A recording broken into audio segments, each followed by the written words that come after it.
to go. Okay. Hello, and welcome to the Manchester is Blue show. It's going to be one about transfers today, and there's been a lot going on for City fans. And I think the most notable one to start off with is probably the Jack Grealish rumours that have really been lighting up lately. Where to start? I mean, Brian, what are your thoughts on the whole thing with everything that's come out lately on Jack Grealish? I think it's looking the most likely of potential transfers to kind of gather a bit of pace in it. I think we all know the main stumbling block of the other ones, but Grealish is certainly obtainable at that sort of price, and with his age and and the fact that Aston Villa aren't as big a team as some of the teams you're trying to get players from, you think that they would be willing to let him go for a big chunk of money. Yeah, absolutely. And you raise a good point there. Villa not being at the same level as the other clubs like your Cities, your United, your Liverpools, and Chelseas. Tom, what are your thoughts on the whole thing? How do you feel about Jack Grealish potentially coming to City? Do you know what? I really like the idea. I like Jack Grealish. I've got a lot of time for him. I like the fact that there's a lot of Villa fans that are either really disappointed or really upset about him leaving, which says an awful lot to me for a player. There's a lot of going around on the Villa forums that he's already gone, and then there's half of them saying actually no, he's signed in a contract extension. If I was Jack Grealish, it's an absolute no-brainer. There's all well and good loving your club, but listen, he could be one of those players that stays and wins nothing, or he could go and win 3 or 4 trophies in the next how many years that we're lucky enough to get into. I think it's an absolute no-brainer. I think the intention would be to have Grealish. If I was Pep, the intention would be to have Grealish as competition for Ilkay.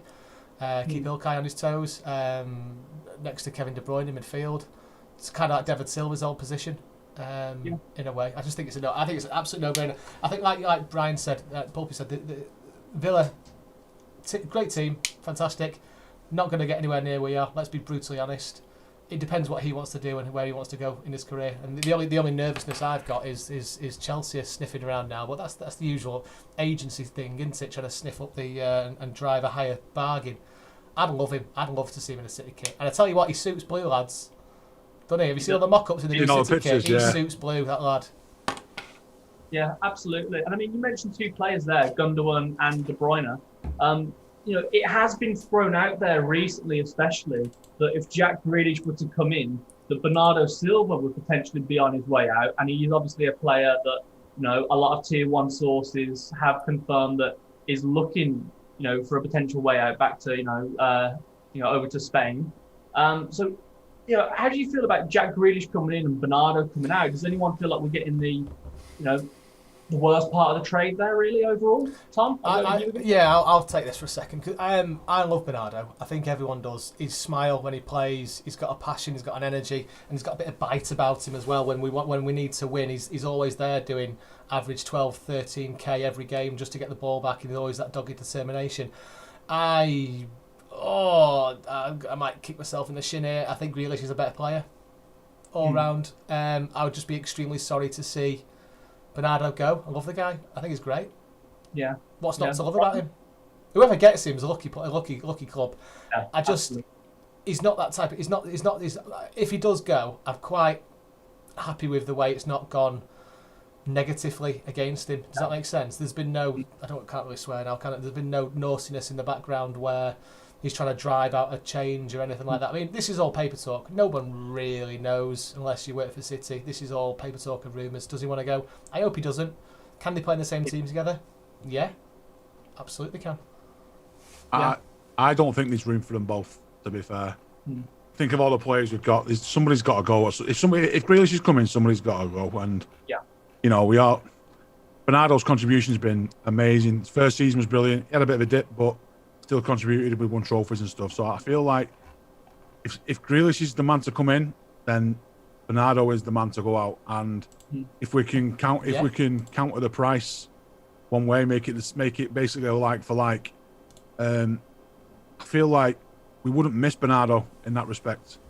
Yeah. As much as he's had an impact on our team, I don't think there's been times when he's not played well and we've still played well without him. Yeah. He's like that extra 5% sort of player. We have that. We don't necessarily need, but it's a nice luxury to have. That's just. My only concern is Bernardo's kind of settled now. Obviously, the rumours that he has been unsettled and wanted to go, but he's been with us now for like 3 or 4 years. Can Grealish come in and pick up the mantle straight away? I have a little bit of concerns about whether or not he is at Bernardo's level right now. He's got a lot of potential to go a lot further on that. I just don't like the stats that are bounded about with Grealish about he's the most fouled player. Like, what does that mean to us as a team? We don't really need that. You know, it's not like we need free kicks to get him up the pitch and that. We don't need somebody to be kicked off the park. We don't need, because that's what happened to Gaza. Gaza used to get kicked left, right, and centre. We don't need that. We need somebody. We need Grealish's end product, and I don't think we've seen enough of that at Aston Villa to say, oh, you've got to come. He's the best sort of thing for that. But I'd like to think that if we do get him, he will step up his level by another 10, 15, 20%, and that'll turn him into a world-class player. And then you'll forget all about Bernardo. Do you know what the stats are for fouls compared against the likes of Bernardo or even Mahrez? Do you not have them comparisons? Probably double, mate. Grealish is probably like 40% above the next player down in that. Right. Wow.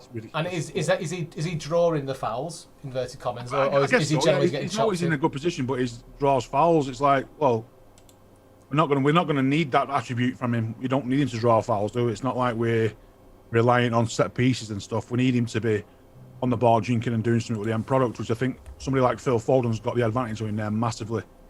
You know, Phil can go around players for fun, take a bit of a hit and still carry on going. We don't want that with Grealish. We want him somebody who can go around, lay the ball off and then pick the ball up 2 yards later on and his guy's overcommitted and the space is there and they can do his damage. That's the sort of player we need to get out of him if we do make the step. And the idea of Foden and Kevin De Bruyne playing with Grealish really excites me. That's a fantastic trio to have in any team, isn't it? It really is. It really is. And I think when these stats come out about fouls drawn and chances created, I always like to sort of set people's expectations with that. It's very similar to Eden Hazard at Chelsea with Jack Grealish, where they are the main sort of driving force of that team, whereas that is split over so many more players in the City team. And all those chances created by that one player, when you come over to City, you're going to get less of the ball because there's so many people who can do it. There's that sort of quality there. And I think that's something that kind of gets lost in the stats a little bit when we look at those. And they're not always so comparable after the move takes place. I agree with you. I really do. I feel like he's very rare we're short of something in our squad, but I feel like he has something we are missing. Yeah. He has that. He has a bit of flair, and we have Mahrez on one side, and he is total flair play really, and we don't. Grealish on the other would be the opposite side of pure flair, and I feel like with his age and the fact that we could get him for it might be an absolute massive fee, but Aston Villa are going to be getting a nice chunk of money for him.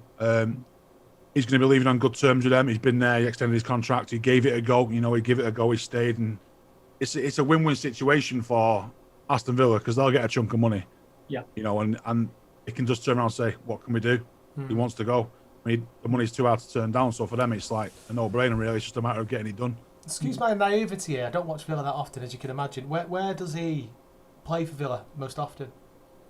On the left mostly, Mostly on the left-hand side.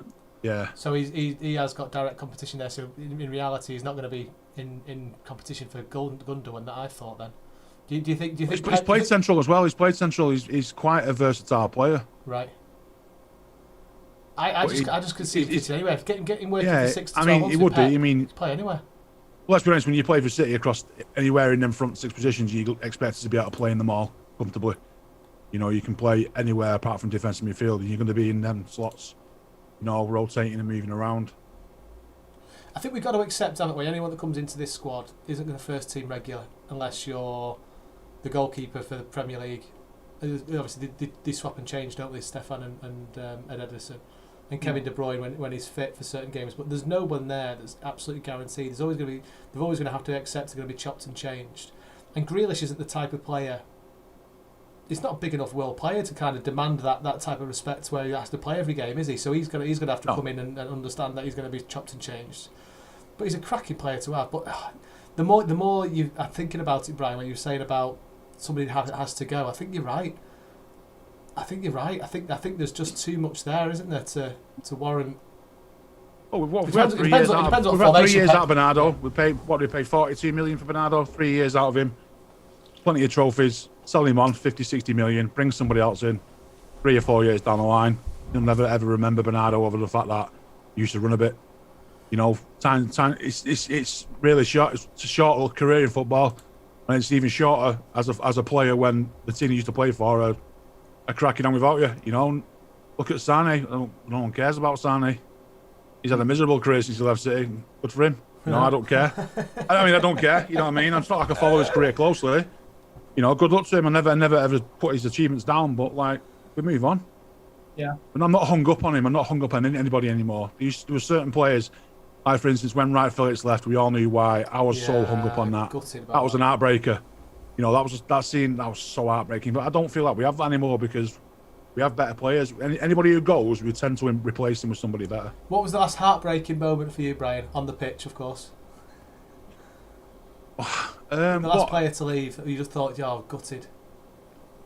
It's hard to think about that. We've been so spoiled for world class talent. Gutted as in sold too soon. Yeah. Or gutted as in like left. No, but a bit of both. I'm kind of digressing here, Cloud. Sorry, pal. No, that's fine. I think for me, seeing Micah Richards' goal was probably. Yeah. I love Micah, Yeah. and he was an academy product and all that sort of stuff, and he was England 18-year-old right back, and that he was one that I think got away in that respect. I feel like he'd be brilliant for us now, but I think for me the biggest one or the most recent one is Richards. I think Joe Hart's in there. I felt like I didn't like that how it happened. I understand why, but It just felt a bit naughty, didn't it? yeah, but that's business, isn't it? And even he admits that. He's rip the plaster off, move on, get over it, sort of stuff. Yeah, sorry, we're digressing. The other one that jumps to mind for me, where I was genuinely disappointed that we left him, and I don't know if you guys are remembering, Van Buyten. Do you remember we could have? He was far too good for us though. I know, when he left, I was At the gutted. time, you were brilliant, but sorry, that's... I remember the last game, Tom, that he played. He got sent off against Leeds, didn't he? And Alan Smith got sent off, fouling Alan Smith, and then yeah, there's been loads of others. Never got to see him. Never got to see the last 3 games. He had like a 3-game ban. Yeah, so. fuming. Anyway, sorry, digressing. Who knows? Yeah. so we'll go to it. Probability then. What do you think? Chances of Grealish joining City out of 10? 10 being the highest, 1 being the lowest. Go on, Brian. You go first. I mean, I think it's a 10. I'm gonna have to say it is a 10. The rumours are there. They've been around for a while. It wasn't just like the last couple of weeks. It was prior to the Euros, and there's rumours coming around about Bernardo was unsettled last year, and Pep said stay, and maybe we couldn't find somebody back then. And Grealish, just the light bulbs come on and said Grealish will do. Let's shift Bernardo on, and maybe that. I think it's a 10 out of 10 chance. It has to. He can't stay at Aston Villa, and if he's going to leave, then why would we not be in fit? So I think it's a 10. I'm looking at this. I'm right with you. I think it's a 10. I'm thinking the rumours now have been going on for 8 or 9 weeks. No one from either camp has denied or agreed it or confirmed it. It's been really deadly quiet from both camps.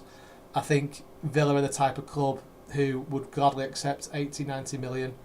I think can fit into City's team really easily, and he is a lad that wants to win trophies. Everything ticks for me. There's ticks right across the board. The only thing that I'm concerned about is somebody else coming in and snatching him last minute. But that's never really been done for City in the last couple of years, has it? When City make a signing, they never normally. Yeah, well, it's usually get it done and dusted, don't they? It's usually all done and dusted, and it's just a matter. It's just a matter. The guy's probably just on holiday. He's probably said to him, "Look, we'll do it when you come back. You finish Euros, have 3 weeks, and then the agent will get in touch, and then it's a." If he wants it, we want it. What's holding it up? Exactly. Yeah. I think it's already done. I think the paperwork's done. I think we're just waiting now for the right moment. There'll be something in the background, a corporate sponsorship deal that's going to be announced, and then City will just go bang, Grealish done, and then it'll kind of go in the background. Yeah. Okay. Cool. And I'm going to give it like a 9 out of 10. Short of a change of heart or another Jorginho thing happening, I can't see it not happening. So everyone's sitting at home wondering about Grealish. We're here to tell you we've got a 29 out of 30 score prediction on Grealish coming to City. So get ready for the season ahead. And then, of course, the main man that everyone's probably waiting for us to start talk about is the Kane rumours, which have obviously heated up in the last week or so. But I mean, this one is a lot more complicated than what's happening with Jack Grealish. I mean, Tom, where do we start really with the Harry Kane rumours? So we get it's not as easy as Kane. It's not as easy as Grealish. It's because there's so many facets to it, and the biggest elephant in the room is the Spurs owner. He's obviously a very good businessman. He obviously knows how to he obviously knows how to negotiate, and he's going to want the he's in a really good position because say Kane's got a couple of years left of his contract, he can just stick his heels in and say you want him, City, you're going to have to pay 150, 160, and City will be going back nicely. There's so many more facets in it. This is lower on the rankings of the probability scale for me. Do we need him? We need a striker. We need a world class striker, and he would get in any team in the world. So for me, I love the rumours. Similar scenarios but there's been a little bit of paper talk, hasn't there? Levy's come out every now and then, and he's always chips up. It's always with a view to getting a bit more cash and driving that price up a bit. Do I think it's a done deal? No, I don't. I just don't want, for Kane's sake, to have to hand in a transfer request or something like that it might possibly take to get us over the edge. Tough one there, pal. It is, and I mean, there's been ways that City have gone about it. Like when the £160 rumour came out, obviously, they'd gone to, I don't know if it was Martin Blackburn or Stu Brennan, but one of our tier ones basically came out and said that City are in no way going to entertain a bid of 160 million. Brian, do you think that these sort of statements coming out are there to indirectly from City letting Levy know ahead of time, if you're thinking that we're going to offer these figures, get that out of your head, because that's not happening? Yeah, I think a lot of the evaluation of players and potential stuff a lot of it is done through releases through the press. Like, we're interested, but you can tell them they can start off. We're not paying that, so you can put it out there. We just basically reject the price that they're. One's saying this price, we're saying that price. City's saying no. Tottenham said it won't sell. So it's like it'll close and close to a point where it becomes acceptable for both parties, I think. Yeah. I mean, we've seen this with Koulibaly as well, where, during that saga, there was only a little bit of difference between the price, but neither side wanted to budge. Do you think that this is something that could happen with Levy, who, let's be honest, is probably one of the strictest negotiators that I can think of in the Premiership? Is he a strict negotiator or is he just a straight-up knob? I mean, I think... well, he's obviously a very, very good businessman, but, at the sake of holding on to arguably the greatest ever player they've had, for what? For a bit of money? It's like Kane's give them everything, and one more season there, his value's dropping even more, and they're not going to win anything. And that, we all know they've got this massive debt for this stadium. So I feel like now's the time for them to sell and cash in, and they can do it under public duress and say we didn't want to do it, but really they'll be saying like, this is a massive amount of money and it's a massive amount of wages off the bill as well. And Levy won't go out and spend a fortune on somebody else. He'll split that across 3 or 4 players, and you may get another decent player emerging that's worth a fortune. So that's how they do business. Yeah. I feel like they have to. I feel like, in a way, what more can he do at Spurs? He's won a Golden Boot there, 5 years, has he? Something like that. Won a lot of Golden Boots there. 3 times, I think. You've seen in interviews with Harry Kane, seen him on like Gary Neville's overlap thing, seen him on stuff like that. You can see that he's hungry to win things. And the reality is, he's not going to win anything at Spurs. Anything meaningful, which is going to make him... Because he could end up scoring 400 Premier League goals. You never know, he could. But for what if he never won anything? All he did was win 3 points with a few goals here and there. That doesn't to me seem like it fits the legacy and the character of him. He wants to win something. He tried with Spurs. There's no harm in saying thanks, but no thanks. I tried my best. Not one single Spurs fan can sit there and say, "What a Judas, he's left us." You can't sit there and say that. He's not down tools. He's done everything. He's played for injuries. He's given Spurs everything they've got. And he's a world class player that's not playing in a world class team. He is, and if Spurs want to sell him, there's only one realistic team that can afford to buy him. We're in the business for a striker. Are they selling to a direct rival, Spurs? I don't think they are. I think they're a long way. If they were selling to somebody like Arsenal, that's a direct rival for them. In Arsenal of 5th, 6th. That's their really, on paper, it's a direct rival. City are a level above that. It's like if they were selling to Real Madrid. They've always sold to Man United eventually, because they were never on their level. So it's a case of you're not strengthening a direct rival. You should take your money and thanks. Move on. Do you know? I'd love to see an interview by Alan Shearer to Harry Kane. I'd love Alan Shearer to say to Harry Kane, you know what? I played for my hometown club, which is fantastic, but I won a Premier League. And I won one major trophy in my whole career, and I've got the records X, Y, Z. And how fantastic is that? But I got one trophy. If he gets one trophy at Spurs in the next 4 years, I think he'll be very lucky, and that includes the Carabao Cup. I just can't see it. Well, Shearer, like in comparison there, Shearer won the Premier League. That's what I mean. That's Newcastle. He won it before he went there. So he's got something that he's always achieved. So he's like, you know what, won it. Is it a case of happiness versus money? I'll go with happiness, but. Kane's on the other side of that now. Does Kane want to end his career of being top Premier League goal scorer, central top England goal scorer, most caps for England, and blah blah blah, with nothing to show for it, runners-up medal in the League Cup final? That's the reference I'm making, and you know, that's what's in front of him. Yeah. Or if he went to somewhere like Real Madrid, what's he going to win? If you maybe a La Liga, a couple of cups, nobody cares about that in this country. Well, the rumours are that he doesn't want to go to Real Madrid or any team outside of England because he's settled here and he wants to obviously go for that goal-scoring record. It's a great point, Tom, that you raised with Shearer, who, although he won a Premier League, he's still underachieved. But some people out there would raise the question and say, well, you know, Levy's not concerned about, you know, Harry Kane's, you know, career. He's looking out for Spurs as a whole, which I can understand that. I mean, is it going to be a case where if Kane doesn't get nasty, that he's not going to get the move that he wants? And would he even do that to his team? I still question this. Is it his team? Are we absolutely sure his schoolboy's always been a massive Spurs fan? And I don't know. As much as we are City fans, this is kind of what I'm saying. Is he a Phil Foden type fan of his club? I don't know. I'm a bit sceptical of that. I'm sure I saw a film of him wearing an Arsenal shirt. That's the only thing that's in the back of my mind. He was in their youth academy. Yeah, so it's kind of like, yeah, I don't know. He's got to leave. He's a world class player, not at a world class team. If he wants to win, he's 27, so he's got 4 or 5 years left. What's he going to win at Spurs in 4 or 5 years? One trophy, maybe, if he's lucky. Come to City.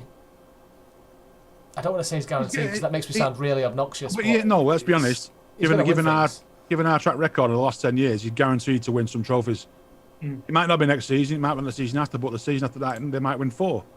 You know, and that's what happens. We've mentioned on the show a few times, haven't we, about look at some of his ex-teammates. Kyle Walker's the perfect example. Kyle Walker. Kyle Walker, the same age Harry Kane is. Him saying, "Look at my medal trophy. Look at my medals." How old was Kyle Walker was signing? 26, something like that. 26, 27, maybe 25. Yeah, 27. Similar age, similar stature. Obviously not as good a player, but look what Kyle Walker's gone on to win. He's been a starter for us pretty much for the last 5 seasons. Kyle Walker. Yeah. You know, and he's won 8 major trophies or something, 6 major trophies. You know, that's the benchmark, and that's just in the Premier League. You know, you look at other players that have played with. Gareth Bale's another perfect example. He went off and won a hat full of trophies, and you know, to them it's not about money. To them it's about a legacy, and you know now and given what he gives for England and what he is a bit of a talismanic figure as well. You know, in terms of like a personality. Yeah. You know, he has. We've had some pretty boring England captains over the years, but Kane's got something about him. You feel like he's a real hard-working professional, and he's up for it. You know, it's time for him to, if he has to say, look, Levy, I want to go. If you want me to make it public and split me dummy out, then we'll come to that bridge when we cross it. But I want to leave. Yeah. He's got to want to leave. He's not come out and said he wants to stay either, which is the same point as made about Grealish. He's not come out and said, listen, I'm not leaving. I'm fine here. That silence speaks volumes for me, always. He counteracts it when he's saying, like, I want to win trophies. I've always wanted to win trophies. And that's basically saying, I can't win trophies at Spurs, so put 2 and 2 together without actually saying, look, I want to go. Can we just look at the alternatives? I know. I'm sorry if I'm jumping in here, but you mentioned before, Carl, about alternatives for players. Who's out there in the market that could fit straight into our team and do what we need to do and score goals, score penalties, link up play? I see one, and it's one who doesn't get brought up. But that's why I quite like bringing these up. I don't like bringing up the obvious ones. If I just sit here and go Haaland, like everyone knows like Haaland, but he's unobtainable. Now, the striker that I'm looking at, I think Patrick Bamford. He's got 1 year left on his contract. He plays under, a Leeds manager who, let's be honest, has got quite a similar philosophy. He can score penalties. He's great with both feet. He's quite good, quite physical. Is he at the same level as Kane? No, of course not. But the problem is, if he's unobtainable, you've got to scale your expectations back. There were a few others, such as a few people like Isak. I liked Andre Silva, but they've gone now because we haven't moved quick enough. So that's kind of what we're left with. A few people bringing up Danny Ings. I can't see anyone out there on the market, but of course, Harry Kane's always going to be a league above them. There is one other one you didn't mention now, which I thought you were going to say at first, but purely because he's a proven goal scorer and he's an absolute unit, and his link up with De Bruyne and stuff. I know Lukaku. Yeah. Lukaku is the only kind of talismanic striker out there that I think, for me, is obtainable. Now, however, I don't think he fits our style one bit. The guy does not run. Yeah. So his first touch is horrendous, but for some reason he manages to score 30, 40 goals a season. And you've seen his link up with De Bruyne. You'd be getting that straight away. That mental link up straight away would be there. Do I feel like he would go for? I generally think he would probably say no. It's not for me. I just don't think he works too hard, and that ship sailed. It's not like he's 21 and you can mould him. He's like 28 now, Lukaku, and he's never going to change. He's just going to carry on banging in goals for fun. But 3, 4, 5 years ago, I think if you'd have signed him prior to United signing him, I think he probably would have been an absolute ideal. Do you know what? If this was Ferguson era, Ferguson United, Harry Kane will be a United player now. It'd have been Harry Kane to be United player 3 years ago. 100%. Grealish would have been United player. And they probably would have won the Champions League again. Yeah, they would. I always say that. I've said that a few times on here. Alex Ferguson would not let a Premiership player become world class unless he was playing for United. Yeah. If he was signable, and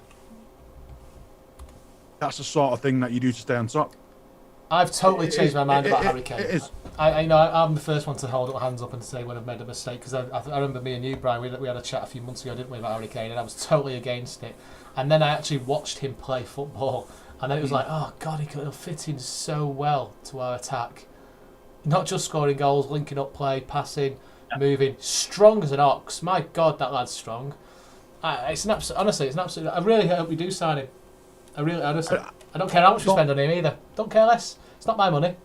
No, that's what I say. It's not my money. Don't care less. I must admit, I don't like seeing the narrative that I see whenever you see a picture of Harry Kane or on Reddit, Facebook, Twitter. It's like, we don't need him. He's got a shit first touch. He don't work hard enough as this, that, and the other. I'm like, come on, mate.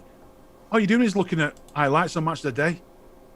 This guy's been a proven Premier League elite footballer for 6 years. He really has. He's England captain. He's an England international. You know what I mean? He's going to be breaking England goal scoring records. These sort of players do not come along often. And we've said it. Harry, he would have signed for United years ago. He is elite level. Yeah, sure, he's not Aguero. You've got to move on. Everyone's compared to Aguero, and then you always go like, well, what about Haaland? No, he's unobtainable. Yeah. He really is unobtainable. Then they're always like, well, what about this player, this narrative? Well, what about this player? I'm like, they all want the next 21-year-old to come in and score, oh, we've unearthed this gem. Sometimes the business is to get the best he can. And we don't do it often, but we go out there and you make a statement. And when the trophies are racking up and the goals are going in, nobody cares about how you thought Harry Kane might not fit. Say, bollocks to it. He is a world-class footballer, and he will fill a slot that we need to fill. We can't dawdle on it. The goal scoring is the hardest thing to replace. We've lost a 200 goal player. We need to get somebody in who is on that same level. If he's there, if Kane's there 3 years and he goes on and whatever, then these 3 years will ease the transition, and then maybe in 2-3 years' time we can get the next Aguero. You know, we could find that player, but we don't need to take risks when it's there. The goals will be there. The player's there to get. Like it or not, like it or lump it, the facts of the reality is there's nobody in City's academy that's good enough to take a step up. Either. You know, I love the idea of the youth academy coming through. We talked about Mag Richards, we talk about Sean Wright Phillips, we talk about Michael Johnson back in the day before he went west. I love a youth player coming through and playing City's first team. There's nobody good enough that will fit the mustard now, and we can't afford as a team. We can't afford to wait for somebody to get good enough either. We need to, because United are strengthening, other teams are strengthening. We need to go in, and we need to go in hard. The best time to strengthen is when you're on top, and there is no 16-year-old lad in any academy in the world that is good enough to break into a Premier League football team like Michael Owen did, like Wayne Rooney did. There isn't those players out there now. The game has changed a lot. You might get a Phil Foden who's come in. He didn't come in at 16, 17 and break into the first team. He was nurtured into the player he is now. There is no... look at Greenwood was this messiah. Rashford was this messiah. They've not improved. They're never going to come out. You're never going to come out of the academy, as much as we all want them to come in and score 30 goals a season, because it just doesn't happen. And if it does, then everyone can hold their hands up, but you won't see it again. It's literally that rare. Yeah, absolutely. And you know, when I talk about Harry Kane to people, for a Pep system, no one can name me a better player on the planet in that position than Harry Kane, because of everything that he brings. You know, your Mbappes, your Haalands, they're not as complete as Harry Kane is. He's phenomenal. And, you know, like with the youth academy, a lot of people are saying that if we don't get him, Ferran Torres can play there, but Ferran's only played a handful of games at striker and a few more for the national team. You know, can a team like City really proceed into the next season without an option at striker for another season? No, we really can't. We just can't.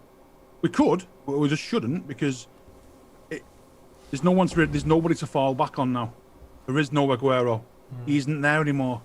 He was always this buffer, wanted to say, "Oh, we've got Aguero can good if we need it." He's not there anymore. I think we've all cried about him. It's time to move on. This boils down to, if we can, we should. Yeah, 1,000,000%.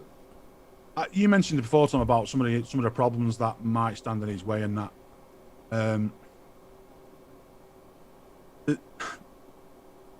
I think it boils down to, does he want it? Will he be prepared to dig in and say, "I want it"?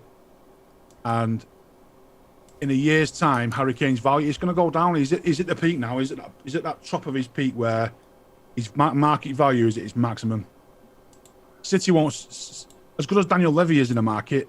I think our boys are just as shrewd, if not more shrewd. There's no way we're getting our pants pulled down. Then it comes down to play. Well, it's up to the player. And we've all seen what Kane said. I think it's just a matter of nudging it in the right direction. Coming to a fee that makes us all happy. It isn't our money. As much as we all sit here and say, "Oh, it's such an expensive transfer," it's not our money. City's fans' money stopped being spent 10, 15 years ago. It's not our money anymore. Enjoy the fact that somebody else is taking that responsibility. The marketing team, the money coming in, it's not our money anymore. The way I see it is, about the money we spend. The way I see it is, the fans that go to the stands, the stadium, and buy shirts, that's paying the staff that work at the grounds. Yeah. At the city's proper,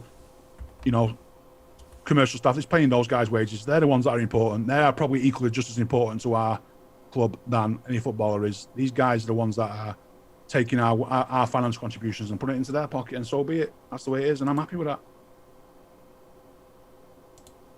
Yeah, absolutely.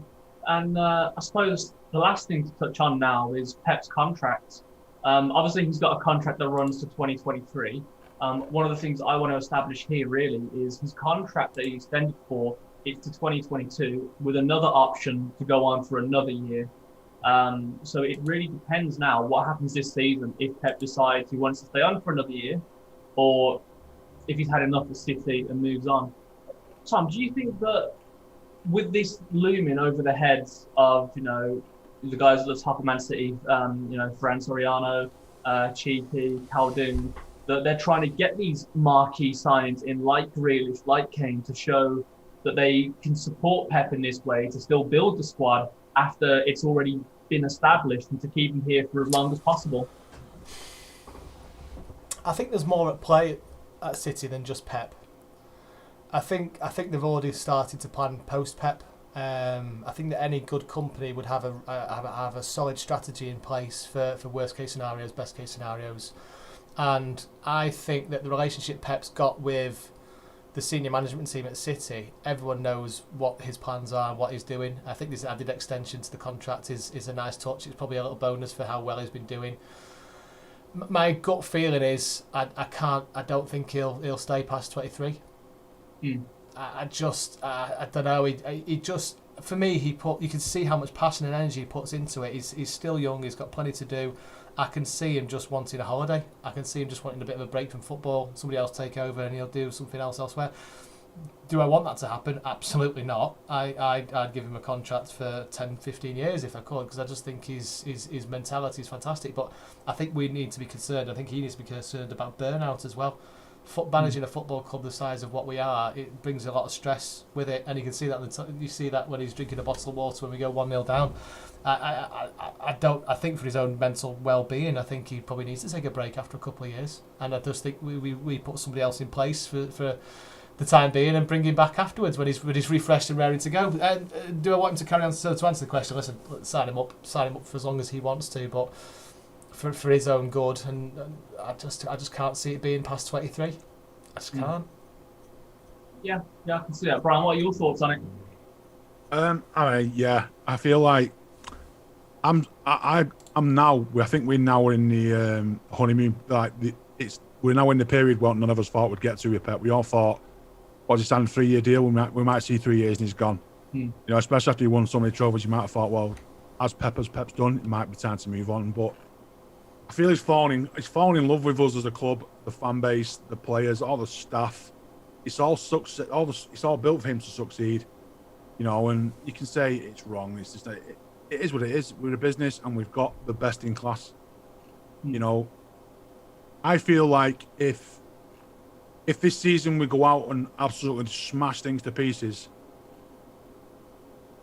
then I feel like that's going to edge it more towards Pep calling it a day. If this season coming now doesn't go to plan, or maybe we struggle a little bit, I feel that will maybe give him a little bit more hunger to stay for that extra year. You know, I feel like Pep loves the fact that he's building a legacy here now that he's bigger than a legacy he left anywhere else. I feel like, you know, I agree with Tom. Like, there's going to come a time when he's going to say, "I'm tired. I've been giving this everything. I love you all, but thanks. You know, I just need a break." We are the most exciting project in world football, and that shows with the results we get on the pitch and the players we can attract. And we've been the most successful English club domestically for the last 10 years. So there's something there, for him to keep wanting to go with that and to keep strengthening that and building on that, then that's the thing that's keeping him here. If it becomes too easy, I feel like that might be the point where he's like, not necessarily too easy, but if we're sailing through and sauntering, I feel like the results matter to him, and he needs to be seen to be committing and putting as much effort as he can to it. And I feel like if that starts to drop off, where it's just becoming like that, just a little bit too easy, or it's not as difficult as it was, and I feel like that might be the thing that tips him over the edge a bit towards saying, let's wrap it up. It's a tough one, isn't it? It's a tough one. Yeah. It's going to boil down to him. He's never going to get sacked. I think we all know that. He's going to. Even though there was people asking for his head last season. Do you remember that, guys? Do you remember that? Yeah. Come on.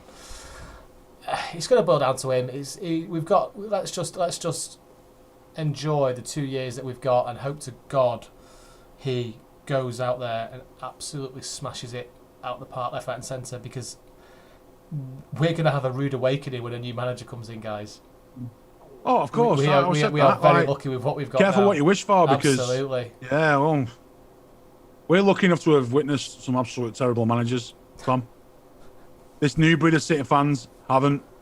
If you've been supporting City for 10, 15 years now, you've never really had a bad manager. Whereas, like in the 90s, we had about 8 in 4 years.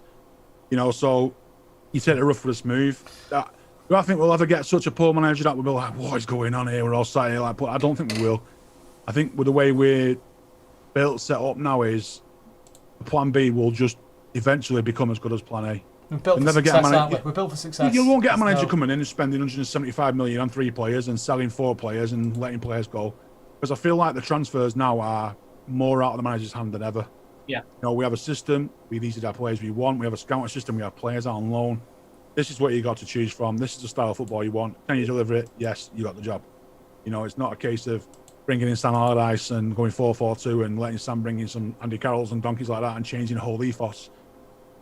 We've built an academy, and the academy's built around producing players for the future in a way that suits our style of play. That will never change. The personnel might, but I think the ethos is what will drive the new manager, what would ever come in. Yeah, there's a blueprint there. I mentioned when you first asked the question about the strategy and everything that's in place. There's a blueprint there for the manager we need, and I'm convinced we've already got 4 or 5 names on that next step in to who's going to come in next for us. And let's just enjoy what we've got, pal. So would I give him a new contract in an absolute heartbeat? But I just don't know. It's hard. You'd let him sign.